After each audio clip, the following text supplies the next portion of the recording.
नमस्कार, आप देख रहे हैं हल्ला बोल टीवी। मैं हूं दीपक शर्मा।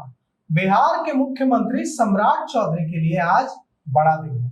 सम्राट चौधरी ने आज फ्लोर टेस्ट पास कर लिया, लेकिन प्रशांत किशोर की पार्टी जनसुराज इसने तब जब सम्राट चौधरी डिप्टी सीएम थे उनकी फाइल खोल दी थी। अब भी सम्राट चौधरी का पीछा छोड़ती नहीं दिख रही। सम्राट चौधरी पर प्रशांत किशोर और उनकी पार्टी ने जो आरोप लगाए हैं उनमें कितनी सच्चाई है? खबर है कि मिस पटना शिल्पी गौतम हत्याकांड का केस अदालत में फिर से खोला जा सकता है, इसकी भी तैयारी चल रही है। क्यों जनसुराज को ऐसा लगता है कि सम्राट चौधरी का बिहार का मुख्यमंत्री बनना बिहार के लिए अच्छा नहीं है? इस पर हम बात करेंगे जनसुराज के वरिष्ठ नेता उबैदुर रहमान से। तो आखिर उबैदुर जी, जनसुराज को, प्रशांत किशोर को सम्राट चौधरी से क्या दुश्मनी है? जनसुराज को सम्राट चौधरी से व्यक्तिगत तरीके से कोई दुश्मनी नहीं है, क्योंकि सम्राट चौधरी एक पद पे है। इससे पहले वो डिप्टी सीएम थे और उन्होंने अपनी डिग्री के बारे में अभी तक बताया नहीं। अब तो मुख्यमंत्री बन गए हैं। मुख्यमंत्री के बनने के बाद भी कोई नहीं जानता है कि वो कौन से क्लास पास हैं। उसके अलावा उनके ऊपर बहुत सारे और भी आरोप थे। जो आरोप हम लोगों ने लगाया वो सिर्फ सम्राट चौधरी पे नहीं लगाया था, उस वक्त और भी बहुत सारे मंत्रियों पे लगाया था। तो जो मंत्री है उसी को जवाब देना होता है। तो व्यक्तिगत तरीके से जनसुराज पार्टी किसी के अगेंस्ट नहीं है। जो लोग सत्ता में है, ऐसा क्यों लगता है कि कोई व्यक्ति कम पढ़ा लिखा है अगर तो इससे उसकी योग्यता थोड़ी कम हो जाती है? हो सकता है कोई कम पढ़ा लिखा हो लेकिन बहुत काबिल हो सकता है कोई बहुत पढ़ा लिखा हो और काबिल ना हो। तो सम्राट चौधरी अब बिहार के मुख्यमंत्री हैं, तो बिहार के मुख्यमंत्री के पद के लायक आपको क्यों नहीं, जनसुराज को क्यों ऐसा लगता है कि वो बिहार के मुख्यमंत्री के पद पर बैठने लायक नहीं है? देखिए, जो बात आपने कहा ना कि पढ़ा लिखा कम ज्यादा होना, ये हम भी नहीं कह रहे हैं कि पढ़ा लिखा कम ज्यादा होना कोई बुरी बात नहीं है, लेकिन अपनी डिग्री के बारे में गलत जानकारी देना कि मैंने कैलिफोर्निया की यूनिवर्सिटी से डिलीट कर लिया है, तो जो आदमी ग्रेजुएशन ही नहीं किया वो डिलीट कैसे कर लेगा? उसके लिए उनको आकर के सामने बताना चाहिए। अगर वो पहले से ही आके बोल देते कि जी मैं सिर्फ 7वां पास हूं, कोई बात नहीं है, लेकिन उन्होंने ये तो छुपा लिया ना, ये नहीं बताया। आज तक किसी को नहीं बताया कि हाँ मैं 7वां पास हूं। वो एफिडेविट और जितनी सारी चीजें हैं, प्रोसेसन, वो सारी चीजें बोल करके खुद ही साबित करते रहे कि वो जो डिग्री भी उन्होंने दिखाई है वो गलत दिखाई है। तो सवाल इस बात पे नहीं है कि वो 7वां पास है कि नहीं, सवाल इस बात पे है कि उन्होंने इस चीजों को छुपाया है और अभी भी गलत चीजें बता रहे हैं, सच बात नहीं बता रहे। सच आके बता रहे, सच बताने में क्या है? तो उनकी पढ़ाई ठीक है कि उन्होंने जो जिम्मेवार पद पर है, कम से कम मुख्यमंत्री जैसे पद पर या उप मुख्यमंत्री जैसे पद पर है, उस व्यक्ति को अपनी शिक्षा और अपने जीवन से जुड़ी कम से कम इस तरह की जानकारी सार्वजनिक करनी चाहिए, बताना चाहिए कि हाँ मैं इतना तक ही पढ़ा लिखा हूँ। कम पढ़ा लिखा होने में कोई गुनाह नहीं। दूसरी जो बात है कि उन पर हत्या का जो आरोप है और जिस पर जनसुराज, प्रशांत किशोर हमेशा कहते रहे हैं कि उन्होंने झूठ बोलकर अदालत में अपनी उम्र के बारे में, वो जेल से रिहा हुए, वो मेरिट के आधार पर रिहा नहीं हुए, वो इसलिए रिहा हुए क्योंकि उन्होंने अपनी उम्र गलत बताई, छुपाई। दूसरा जो पटना, मिस पटना का शिल्पी गौतम हत्याकांड, इसमें उनके नाम को घसीटा गया, उन पर आरोप लगा। उन्होंने लगातार कहा कि मैं इसमें कहीं से शामिल नहीं हूं। कई बिहार के पूर्व डीजीपी अभ्यानंद तक ने हल्ला बोल टीवी से ही बातचीत में कहा कि उनको खून टेस्ट कराना चाहिए और यह बात, सारी चीजें दूध का दूध और पानी का पानी हो जाएगी। अभी जो खबर आ रही है कि मिस पटना शिल्पी गौतम जो हत्याकांड हुआ था, शिल्पी का परिवार और गौतम के परिवार के कुछ लोग फिर से उस केस को ओपन कराना चाहते हैं क्योंकि सीबीआई ने क्लोजर रिपोर्ट दाखिल कर दी थी। इसमें आज तक किसी को सजा नहीं हुई। एक वकील हैं पटना के बड़े, उनसे संपर्क भी शायद किया है। तो अगर यह मामला फिर से खुलता है और आप लोग लंबे समय से चुनाव के दौरान भी इसको उठाते रहे, तो उसमें जनसुराज का क्या स्टैंड होगा? नहीं, जन स्वराज पार्टी जो भी चीजें हैं, जैसे आप शिल्पी हत्याकांड के बारे में बता रहे हैं, तो ये केस हम लोगों ने ला करके सामने रखा और ये पब्लिक में अब उसकी फैमिली, जाहिर सी बात है कि जो उनकी फैमिली है जो इस पीड़ा से गुजर रही है, जिसको इंसाफ नहीं मिला है, वो इंसाफ की तलाश में आज भी है, तो उसको पूरा राइट है कि वो अपने इंसाफ की तरफ जाए। और एक बात नोट कर लीजिएगा कि गुनाह कभी छुपता नहीं है, एक न एक दिन वो सामने आता है, वो आ ही जाएगा। ये तो केस है, खुलेगा। अभी जन स्वराज सहयोग करेगा अगर वो परिवार लड़ता है। देखिए उस परिवार के साथ क्या हुआ था, उस परिवार ने लड़ाई लड़ी, उस परिवार के एक सदस्य को किडनैप कर लिया गया, कई दिनों तक वो किडनैप रहा, वो दहशत में रहा और वो परिवार कई दिनों बाद जब छूटा उस परिवार का सदस्य, तो परिवार पीछे हट गया। अब वो स्थिति बिहार में कम से कम नहीं है। तो क्या अगर वो परिवार फिर से हिम्मत करके आगे आकर लड़ाई लड़ने की बात करता है तो जन स्वराज सपोर्ट करेगा? जब उसके परिवार के लोग हमारे पास आएंगे तो देखा जाएगा। अभी तो पब्लिक में वो जा रहे हैं, लेकिन अभी देखिए ना, अभी तो वो सरकार में आए, आते ही उन्होंने क्या किया, आते ही उन्होंने सबसे पहले फ्लोर सेट से पहले ही 12,000 करोड़ का तो कर्जा मांग लिया। अब ये कर्जा जो उन्होंने मांग लिया 12,000 करोड़ का, ये क्यों मांगा? क्योंकि ये जो सरकार आई थी अभी, इन्होंने नारा लगाया 25 से 30 नीतीश, फिर से नीतीश, ये किसी तरीके से बैकडोर चैनल से आ गए। आते ही चूंकि ये सरकार जो आई है 25 से 30 नीतीश कुमार, हम लोगों ने पहले ही कहा था कि ये एक इलेक्टोरल ब्रैबरी हुआ। इलेक्टोरल ब्रैबरी यानी लोगों को प्रलोभन देकर के एक तरीके से रिश्वत दिया गया, 10-10 हजार रुपए, खजाना खाली किया गया और यह भी वादा किया गया कि आपको 2 लाख रुपए और मिलेंगे। ऐसे लोगों को जिनको इन्होंने पैसे दिए हैं, अब इनके पास खजाना खाली हो चुका है।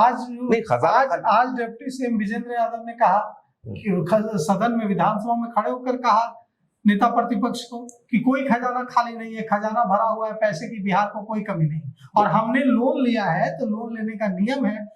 जो वित्त मंत्री भी हैं बिहार के, डिप्टी सीएम भी है विजेंद्र यादव, उन्होंने कहा कि लोन ऐसे ही नहीं मिलता है, लोन लेने का भी नियम है कि आपको लोन मिलेगा या नहीं। हम लोन लेने के लिए एलिजिबल है तो हम लोन ले रहे हैं, इसमें क्यों हाय तौबा मच रही है? जी, ये पब्लिक को जानना बहुत जरूरी है कि बिहार सरकार ऑलरेडी लगभग 4 लाख करोड़ लोन ले चुकी है, जिसका प्रति मंथ, प्रतिदिन 100 करोड़ के लगभग सिर्फ और सिर्फ हम उसका इंटरेस्ट पे करते हैं।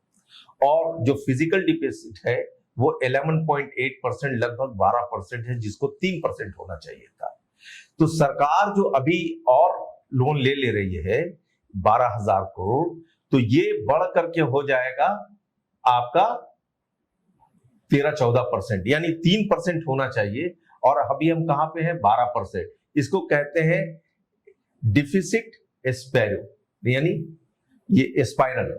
तो यानी ऐसा स्पाइरल का मतलब ये कि 4-5 साल के बाद हम आगे कर्ज लेने के लायक नहीं रहेंगे, क्योंकि इसमें होता क्या है कि हम कर्ज को पूरा करने के लिए फिर कर्ज लेते हैं, और इससे ये जो कर्ज लिया है, इससे वो कर क्या रहे हैं? वेलफेयर स्कीम के लिए नहीं काम कर रहे हैं।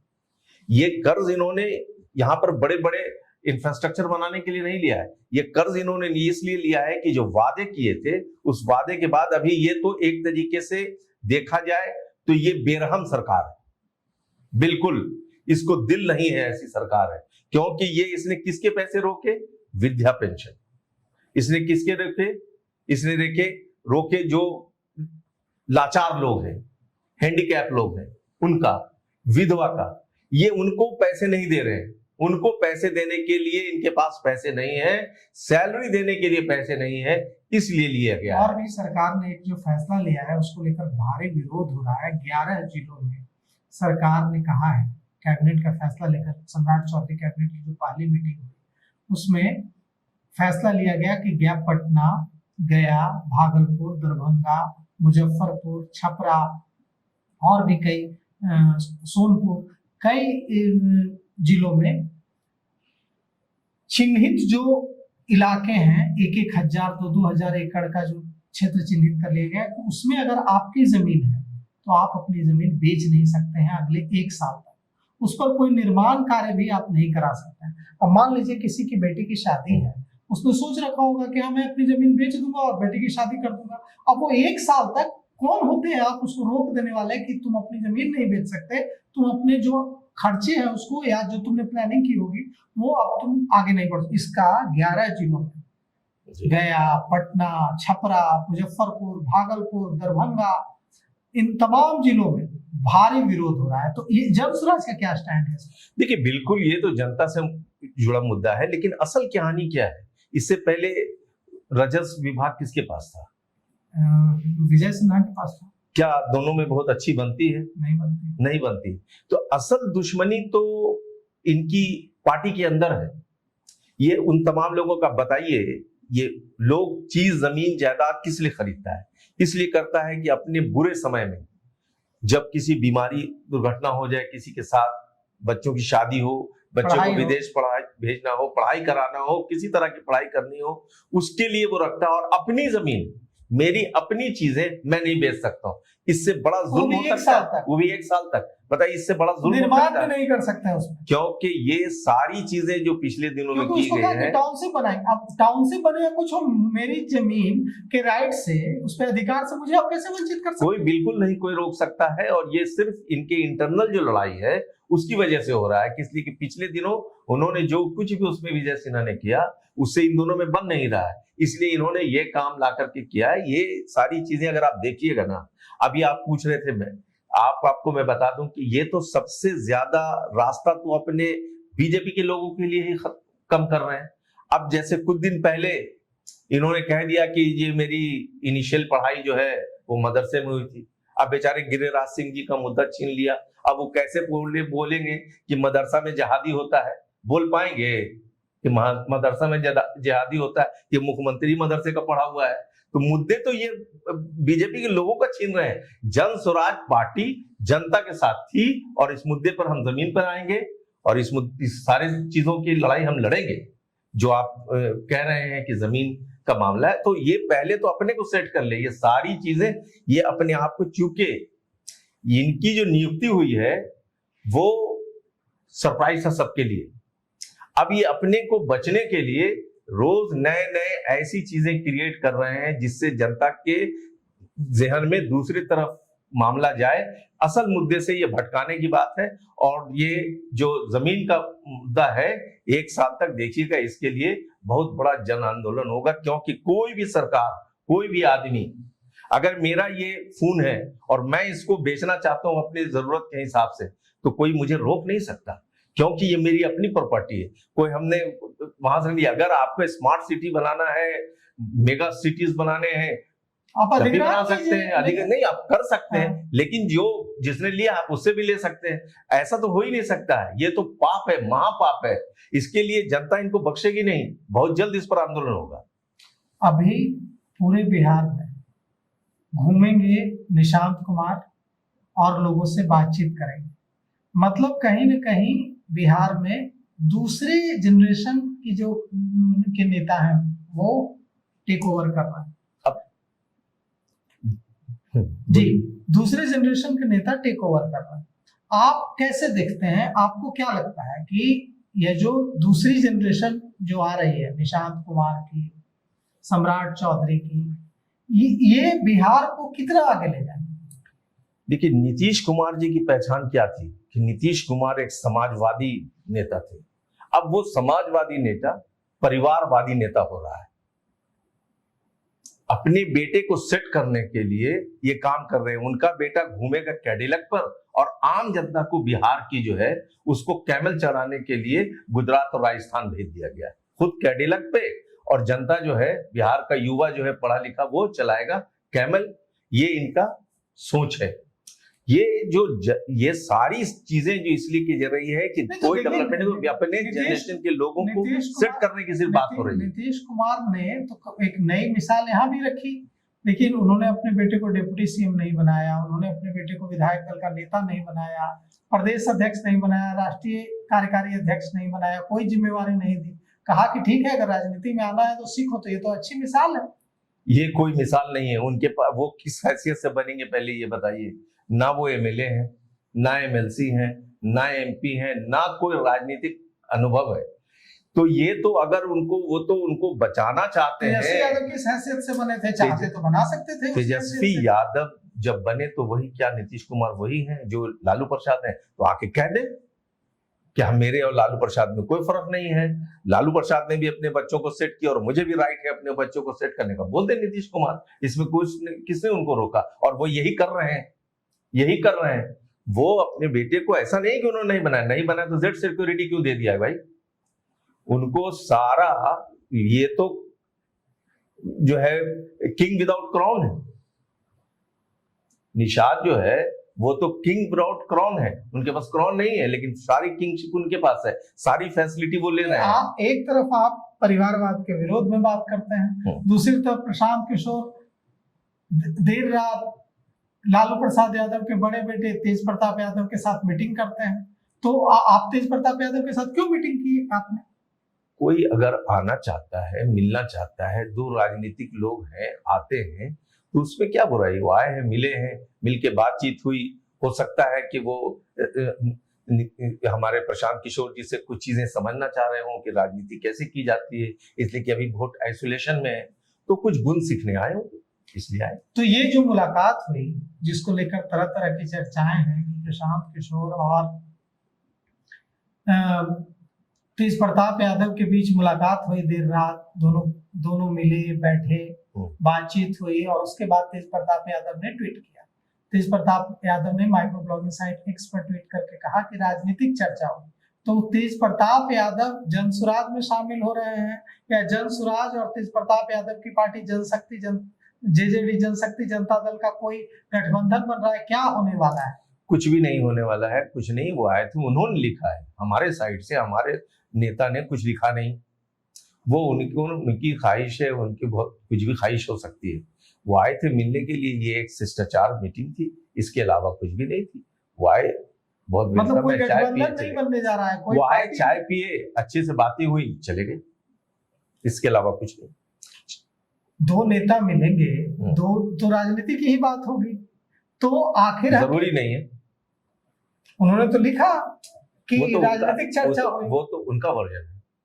जनसुराज का वर्जन क्या है? जनसुराज ने तो इसे लेकर अब तक कुछ कहा ही नहीं। तो यही हम लोग कह रहे हैं कि भाई हमारे आपके घर पे अभी अगर कोई एक लीडर आ जाए तो आप उनका वेलकम करेंगे ना, उनको बैठाएंगे, चाय पिलाएंगे, ठीक है। तो तेज प्रताप ने इच्छा जताई कि प्रशांत किशोर से मिलना है। जाहिर है वो आए थे, वो आए, मिले और मिलके चले गए, इससे ज्यादा कुछ नहीं। इससे ज्यादा कुछ नहीं। ऐसा नहीं है कि कोई जनसुराज और जेजेडी का कोई गठबंधन बनने जा रहा है, आप साथ मिलकर काम करने वाले नहीं है, ऐसा कुछ नहीं है। जनसुराज पार्टी अकेले कैपेबल है और हमने अकेले इलेक्शन लड़ा। वो अलग बात है कि इलेक्शन में जनता ने हमें उस तरीके से नहीं चुना जैसा उनको वोट देना चाहिए था। लेकिन आज भी जो मुद्दे हैं, जो भी मुद्दे हैं, जो मुद्दे हम लोग इलेक्शन के समय उठाए थे वो भी सही साबित हो रहे हैं। और हमारे सूत्रधार प्रशांत किशोर ने कहा था कि नीतीश कुमार नहीं रहेंगे 5 साल मुख्यमंत्री, इलेक्शन वो साबित हो गया। तो सारे करप्शन की चीजें जो उन्होंने कही थी वो सब साबित हो रही। और लीडर ऑफ अपोजिशन का रोल जनसुराज निभा रही है। चुनाव होने जा रहा है भोजपुर में एमएलसी का। हमारे पास जो सूचना है उसके मुताबिक जनसुराज उसमें प्रत्याशी उतारने पर भोजपुर एमएलसी चुनाव में विचार कर रहा है। आप उतारेंगे जनसुराज प्रत्याशी उतारने? अभी कोई आधिकारिक रूप से इसकी कोई चर्चा नहीं हुई है, अगर होगी तो आपको पता चल जाएगा। विचार विमर्श चल रहा है उस पर? अभी कोई मेरे नॉलेज में तो नहीं। लड़ेंगे या नहीं लड़ेंगे? देखिए, पॉलिटिकल पार्टी का काम होता है इलेक्शन लड़ना। अगर अच्छी अपॉर्चुनिटी मिली, सारी चीजें रही और हमारे सूत्रधार प्रशांत किशोर जी को लगेगा तो वो इस पर निर्णय लेंगे। तिरहुत एमएलसी चुनाव में जब जनसुराज ने प्रत्याशी उतारा था तो उस चुनाव में निर्दलीय की जीत हुई थी, लेकिन दूसरे नंबर पर जनसुराज रहा था। आरजेडी, जनता दल यूनाइटेड, तमाम पार्टियां पीछे हो गई थी और दूसरे नंबर पर आपने कब्जा किया। तो क्या इस एमएलसी चुनाव में, भोजपुर एमएलसी चुनाव में वैसी कोई कहानी जनसुराज दोहरा सकता है? और सदन में आपकी संख्या शून्य है, तो क्या इस चुनाव के जरिए आप सदन में अपनी बोहनी कर सकते हैं, अपना एक सदस्य, एक नुमाइंदा भेजने की कोशिश में है?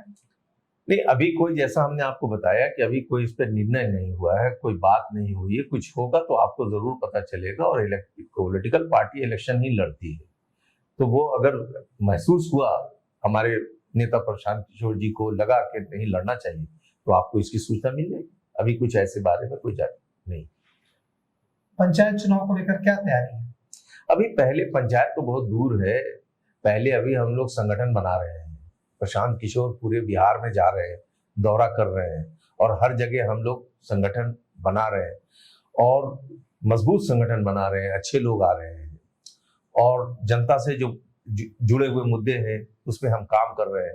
पहले स्टेप पूरा हो जाए, फिर नेक्स्ट स्टेप पर भी हम बढ़ेंगे। हम स्टेप बाय स्टेप बढ़ेंगे, आगे आएंगे। जब उसकी जरूरत महसूस की जाएगी वो भी किया जाएगा।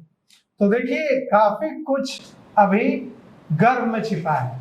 भोजपुर एमएलसी चुनाव में जन स्वराज की रणनीति क्या होगी, हमें जो खबर है, भले ही उबैदुल जी बता नहीं रहे हैं, लेकिन हमारे पास जो खबर है कि जन स्वराज इस चुनाव में, भोजपुर एमएलसी चुनाव में अपना प्रत्याशी उतार सकता है और पूरी मजबूती से तिरहुत एमएलसी चुनाव की तरफ पूरी मजबूती से चुनाव लड़ने की तैयारी चल रही है जन स्वराज के अंदर। पंचायत चुनाव को लेकर भी जन स्वराज की स्ट्रैटेजी है कि पूरी मजबूती से पूरे बिहार में पंचायत चुनाव में उतरना है। अब ऐसे में सरकार के खिलाफ जो बिहार में कहा जा रहा है कि विपक्ष एकदम कमजोर हो गया है, विपक्ष इतना कमजोर हो गया है कि सरकार कहीं निरंकुश ना हो जाए, यह डर जनता को सता रहा है। तो क्या ऐसे में जन स्वराज, जिसके पास सदन में कोई नुमाइंदा नहीं है, सदन में सदस्यों की संख्या 0 है, क्या सड़क पर जन स्वराज मजबूत विपक्ष की भूमिका अदा करेगा और सत्ता को, सरकार को निरंकुश नहीं होने देगा? यह देखने का इंतजार पूरे बिहार को है। तो फिलहाल इस पेशकश में इतना ही। आगे की खबरों के लिए देखते रहिए हल्ला बोल टीवी। शुक्रिया।